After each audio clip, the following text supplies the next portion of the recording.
Is this thing on? Welcome back to Big Mouth, and fancy seeing you here in June. Are very welcome, my friends, and especially my enemies. Come in, sit down, no touching. I don't do the touching. Are you feeling charitable? Then smash the subscribe button and the like button, and please do follow me on Twitter at Movies TV Mad. The culture war infects everything. It's infected everything since Donald Trump became president of America, since Brexit, since Boris Johnson. The culture war is everywhere. Now, just weeks ago, we saw George Floyd murdered by a policeman, and it's changed the conversation, maybe forever. And, you know, Black Lives Matter has always been around. It's a great movement. No one's really spoke about it because it's only fashionable and it's only a hashtag right now, right? So everyone wants to get involved. Now, the entertainment industry, the alt-left, have hijacked this hashtag to make it their very own. So recently we've seen The Simpsons say that they will never cast a white actor to play a black character. The other day, Seth MacFarlane had to sack a white actor who played a black character on Family Guy. I forgot. He's Cleveland, that's it. Cleveland, great little character, great voice actor, and he's lost his job because he's white. If that's not racist, I don't know what is. So the alt-left are insane, right? I'm not a very strong, knowledgeable and political guy, right? But I know this, right? You've got the alt-left and you've got the alt-right. Now, they are the problem, both of them, because they're ultra-radicals, right? And they don't really care about human beings. All they care about is their point. And if anyone gets in the way, right, that they'll stamp on them, they'll cancel them, especially the alt-left, right? But the alt-right. So the alt-right hate everyone, right? The alt-left hate males, white males, and men over 40 especially. They hate a lot of people, right? Now, they pretend they care about black people, minorities, but they're not very nice people. The future of good, sane politics is moderate left and moderate right coming together as one political party. That's the only way to stop these crazies. Now, the alt-left and the alt-right have dragged the entertainment industry into the conversation. Right, so this brings me to this Time magazine article. Now, let's read this out because, now I haven't read this, but I was DM'd by at least 50 people who said to me that I should do this on today's DC Daily, and they told me kind of what's in it, which triggered me already, but we're going to go through this and have a look. We're re-examining how we portray cops on screen. Now it's time to talk about superheroes. Well, actually, it's not time because that's where you want to take the conversation. Right. Yesterday it was announced that Los Angeles are going to replace the LAPD, or just started to, with basic, community policing with no weapons. So alt-left, can I just say this to you? When a policeman or a policewoman has a weapon drawn against them, and they die, and they go to their holster, and they can't defend themselves, you go to their daughters, you go to their husbands or wives, significant others, their mums, their dads, their brothers and sisters, and tell them because of what you wanted, because of the insanity of your ideology, their father or mother or daughter is dead. Right, let's carry on. In the past several weeks, as calls to defund the police have gone mainstream, pop culture critics and fans have been reconsidering how Hollywood heroizes cops.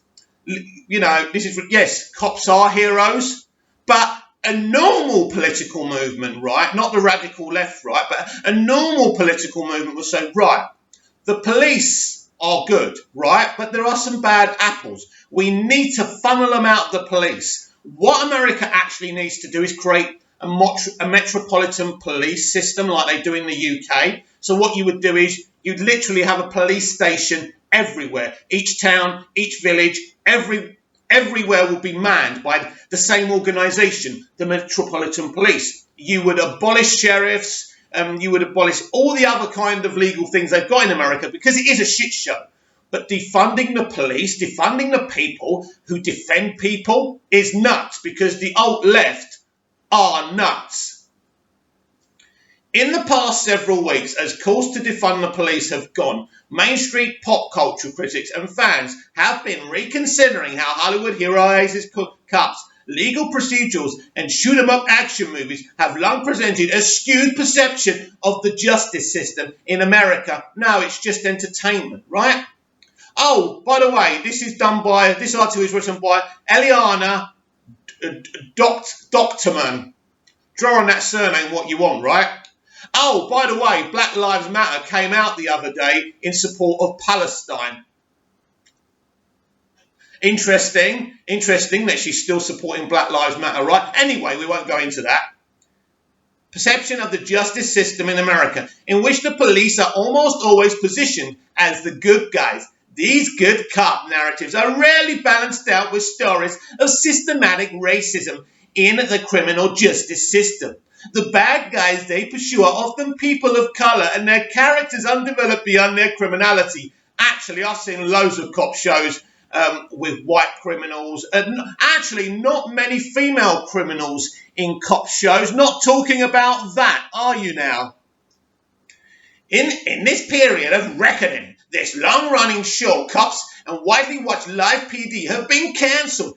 Actors and writers who contributed to police procedurals are criticising their own work and donating money to the NAACP Legal Defense Fund.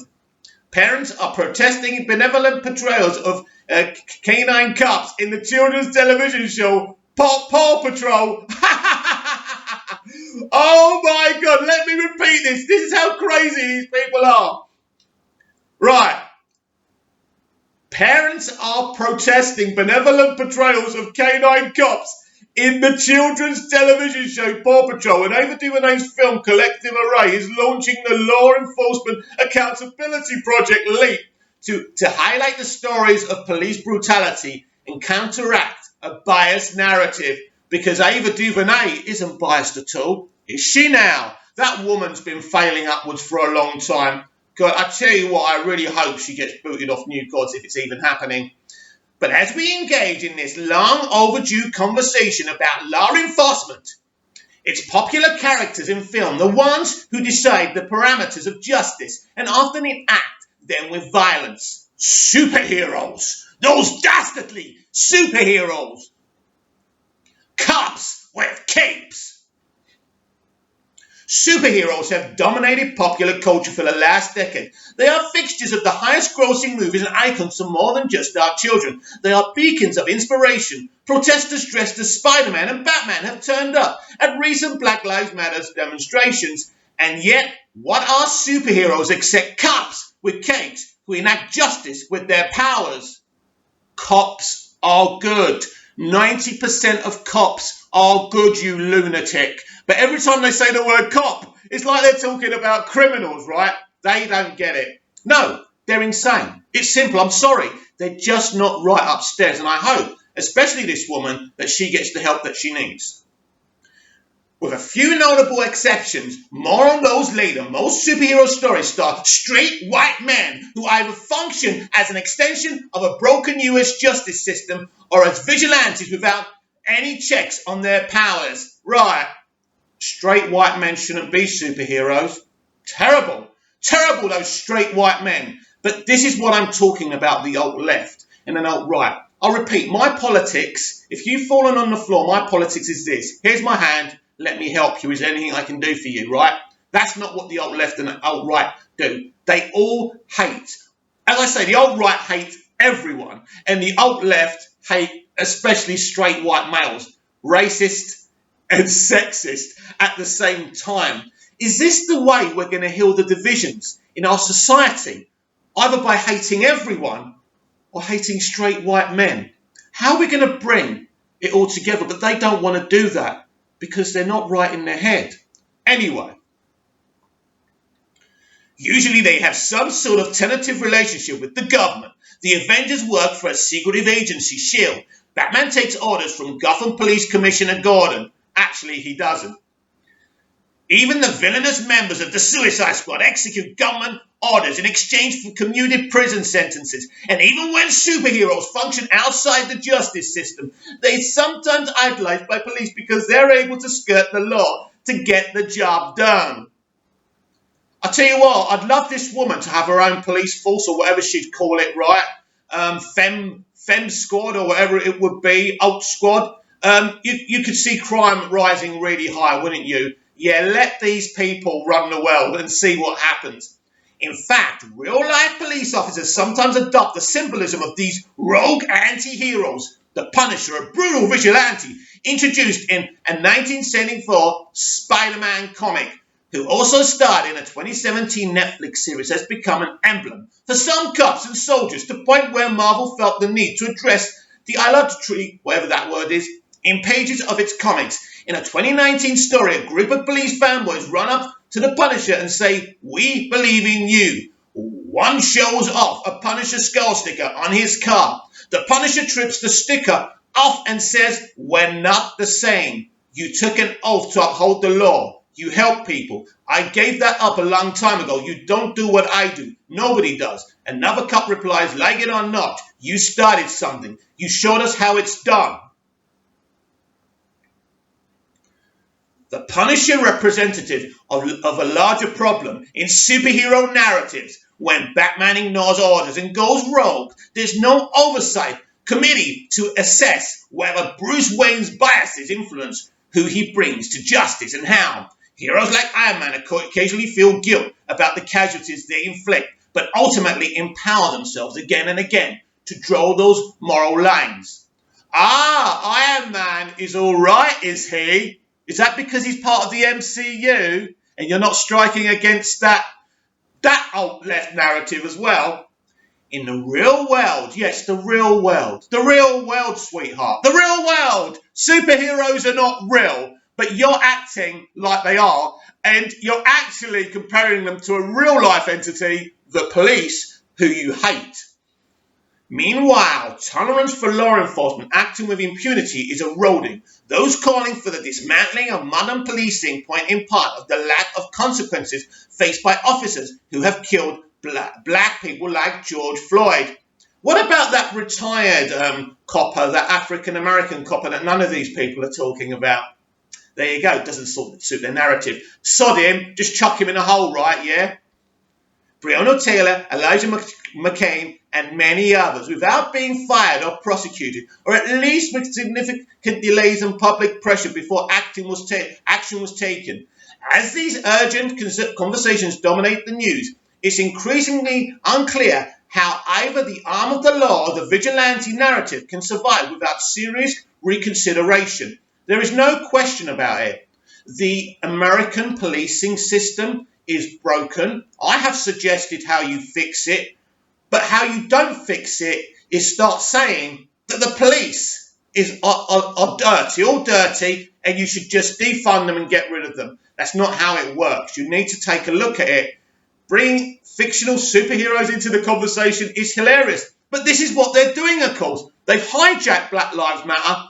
They've hijacked the death of George Floyd for their own ideologies, as they always do. Most of the blockbuster Marvel and DC Comics movies skirt the issue of who should define justice for whom. Captain America Civil War and Batman vs. Superman Dawn of Justice float the idea of superhero oversight, but both develop into quip-filled CGI fistfights. Good. That's awesome. We love it. And you know what, sweetheart? I've got the Blu-rays in there, both of the MCU and the DCEU, and you can never take them away from me. Have some of those beans, sweetie. Right, where are we? The Civil War storyline in the Marvel Comics are more full. Right, let's start again. Where are we? Float the idea of superhero oversight, but both devolve into quick-filled CGI fistfights. In fairness, listen to this. Listen, I knew this. In fairness, the Civil War storyline in the Marvel Comics more thoughtfully plumbs the depths of that social-political debate. Yes, actually, no. I'll give her that. I mean, the Civil War movie is a disgrace because it's nothing like the graphic novels. The graphic novels are actually brilliant, and if they did that in a 3 or 4 part movie arc, that would have been amazing. What's more, given that the creators and the stars of these movies have historically been, it's just so funny, they're just so insane, right? The creators and the stars of these movies have historically been white men. Hate them. It's hardly surprising that so few reckon with issues of systematic racism, let alone sexism. I know, you're very sexist, aren't you? Maybe time should sack you. Homophobia, transphobia, and other forms of bigotry embedded in the justice system of inherent biases these superheroes might carry with them as they patrol the streets or the universe. There is some history of reckoning with policing in black superhero films. Blade, the 1998 Wesley Snipes superhero movie, launched the superhero movie boom. We're still in today, giving Marvel its first box office smash. The movie, written and directed by white men, references... Oh my God, she's crazy. Directed, is that the name of the director? Directed by white men, references tensions between black communities and the police. In one scene, 2 cops walk in on Blade fighting what is clearly a monstrous vampire and begins shooting at Blade instead. Blade turns around and asks, "Are you out of your damn mind?" It's played as a throwaway moment, but one that rings true decades on. Marvel announced last year that 2-time Oscar winner I can't say his name. I love him though. Salah Ali will star in the Blade reboot. No, actually, I love Ali. He was great in Luke Cage, and he's going to do a really good job. More recently, racial injustice has become the centerpieces for some superhero films. The clearest example of the shift is Black Panther, Ryan Coogler's 2018 superhero movie that takes as its main subject the oppression of BIPOC, whatever that means, people worldwide. In that movie, Black Panther, aka T'Challa, Chadwick Boseman, rules over Wakanda, a secluded, scientifically advanced African country unfettered by colonialism. He faces off against what would be an usurper named Killmonger, Michael B. Jordan, who argues that Wakanda must abandon its policy of isolationism and help combat systematic oppression across the world. T'Challa eventually discovers that his own father and Killmonger's father had a similar debate in the 90s. When Killmonger's father was deployed into America as a spy, he became radicalized by the racism he saw there. He smuggled weapons from Wakanda to help black people suffering in America. When T'Challa's father confronts Killmonger's father, that latter argues their leaders have been assassinated, communities flooded with drugs and weapons. They are overly policed and incarcerated all over the world. Our people suffer because they do not have the tools to fight back. Killmonger's father eventually loses his life for his political stance.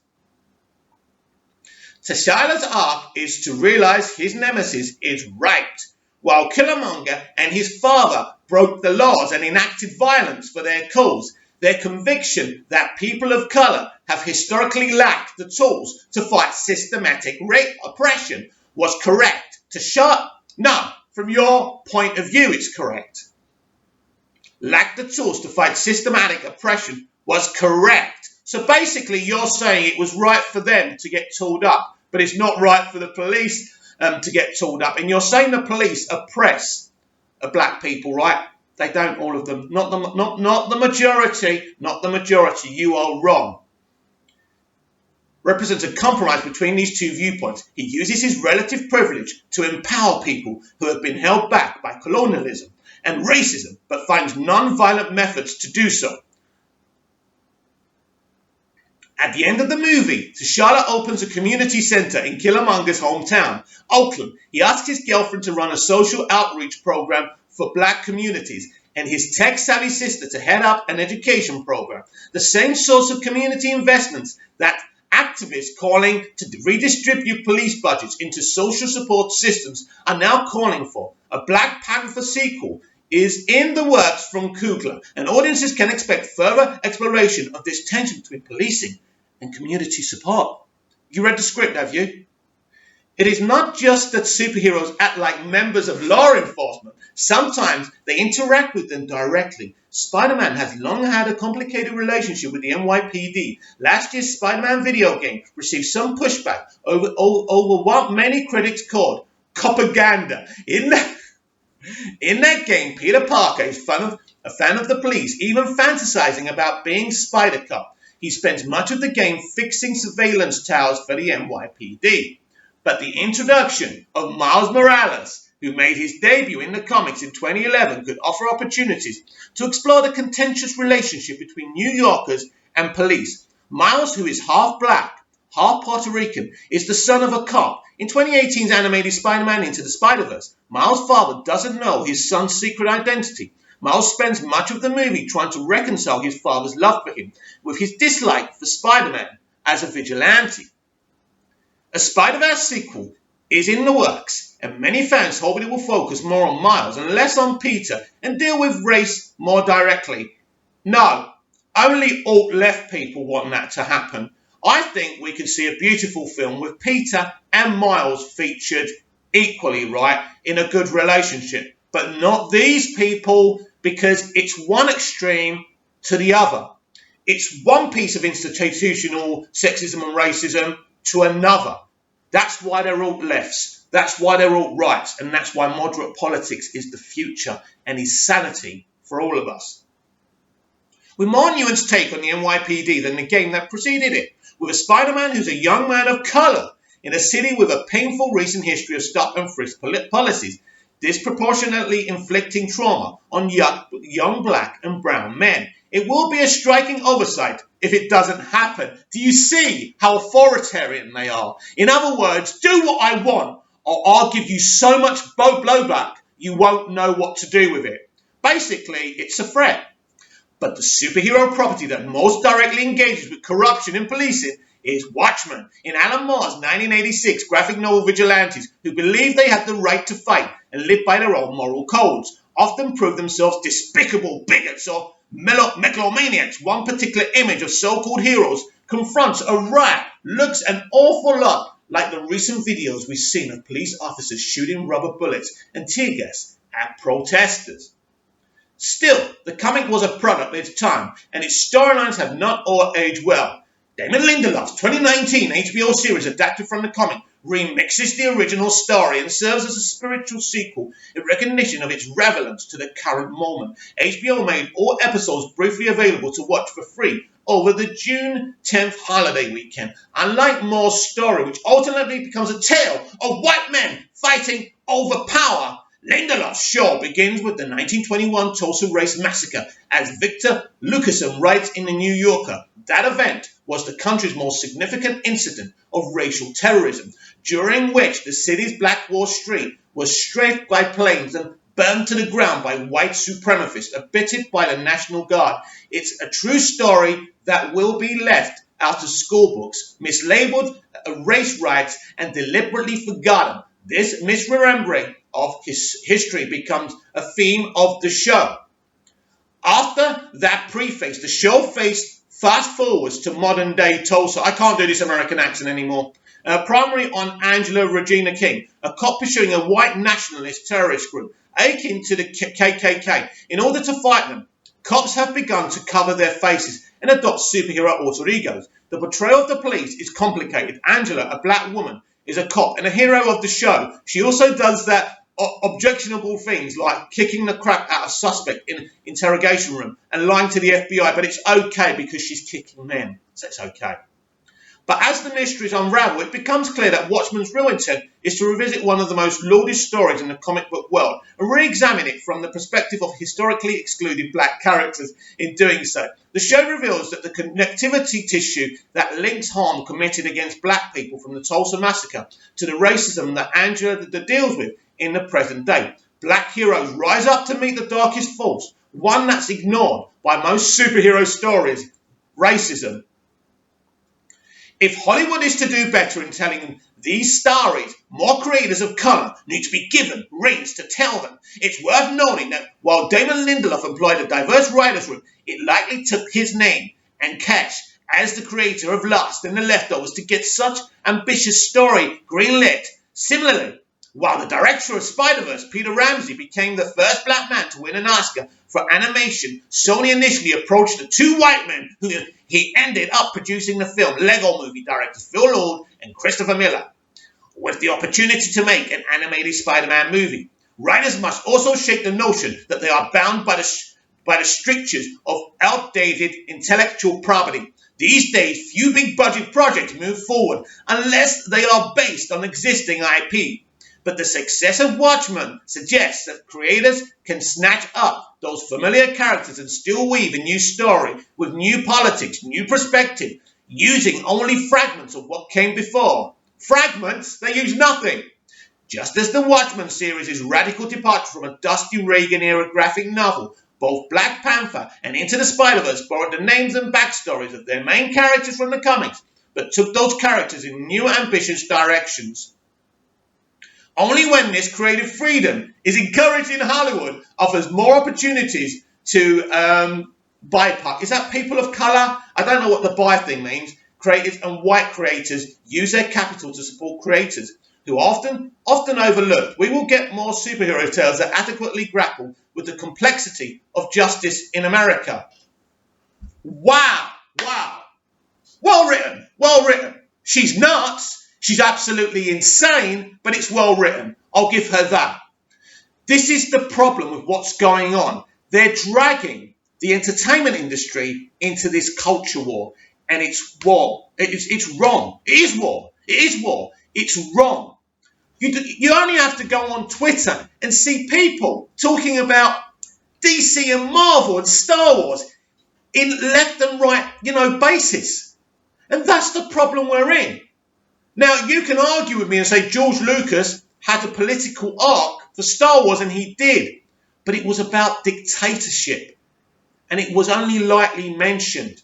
It was very tiptoed on. The main idea is how a dictator can manipulate his way through and dominate the universe, which is great.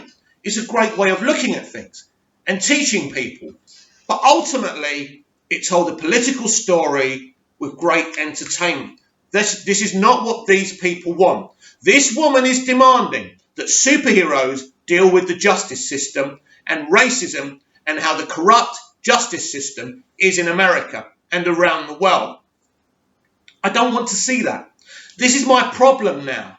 The entertainment industry is far too political and overt. Every time I hear these people crediting saying, oh, it's so true to life. I love this social commentary. I don't want social commentary in my superhero films and TV shows. You can make specific films about it if you want, but not superheroes, not beautiful, fantastical worlds that I use to escape from my real world. And as you do too. There's too many Netflix TV shows doing it. Everyone's doing it. Remember 24? Do you remember 24? It was surrounded in kind of the state of terrorism. And it was a very controversial show, one of the best shows ever made, much better than any Netflix original. Now that was really using the 9/11 thing. So there was a lot of social commentary in that, and also the way that counter-terrorist units would torture their prisoners to get information, and then you'd have to decide if it's right or wrong. But so there's social commentary there, but the actual show was so compelling and so entertaining. So if you want to do it like that, that's fine. But when you're just making boring pieces of art and it's just about social commentary, but you're not entertained, there's no escapism, there's no good, interesting, fleshed out characters, you are killing this industry. People like this just care about their political ideologies, and they're dragging the entertainment industry into it. And that's what I hate. That's what I hate. They want reality to take over fantasy, and they are killing this industry. But thankfully, as I said, as I was reading the article, I have so many Blu-rays of superhero movies, TV shows, and people like this can never take them away from me, because these people are very, very vindictive, not well-adjusted people. And when you hear them talk, or when you hear them talking, mostly played by white straight white men, you know what you're dealing with. This is what is reeking in Hollywood. As I say, they've hijacked Black Lives Matter, at least the narrative. And I think what Black Lives Matter did the other day by, stating their support for Palestine in their fight against Israel, I think was a big moment. And it gave a lot of people pause for thought. But if you notice, no one's saying much about it because it isn't a good time to go up against Black Lives Matter. And that's why Black Lives Matter took that opportunity to support Palestine. Sorry to bring politics into this and talk about this debate, but things like this are really upsetting because what you are attempting to do is take something away. Now, you can hijack comic books, you can make them more woke, you can, bring in this culture war to them, but you can't take away the comic books I've already got. You can't take away my DVDs, and you can't take away my Blu-rays. And I think we'll leave that there. Now, we had another Release the Air Cut event yesterday that went really well. Now, a couple of days ago, David Ayer confirmed that Katana had an extended role, an extended amount of screen time in his cut of the Suicide Squad. So, again, keep on hashtagging Release the Air Cut. I think it's going to happen. I think HBO made this decision when they decided to release Zack Snyder's Justice League. So that's very exciting too. A lot of rumours still about Ben Affleck's future. Would he play Batman again? Look, pure and simple, he's contracted to do more Justice League. So he's going to have to come back and play Batman in Justice League 2 and Justice League 3, whether they're series or movies, whatever. He's contracted to do that. In terms of doing his own, mini-series on HBO Max, that's something he doesn't have to do. That's something we don't know about. And all we know is that everyone involved in DC live action will be at the DC Fandome to answer your questions and tell you the future of this franchise. So hold off from spreading rumours and wait to see what's announced, because I think we're going to be very, very happy when we hear what they've got to say. Comment down below, like, share and subscribe, and I'll be back tomorrow with even more DC Daily. See you again soon.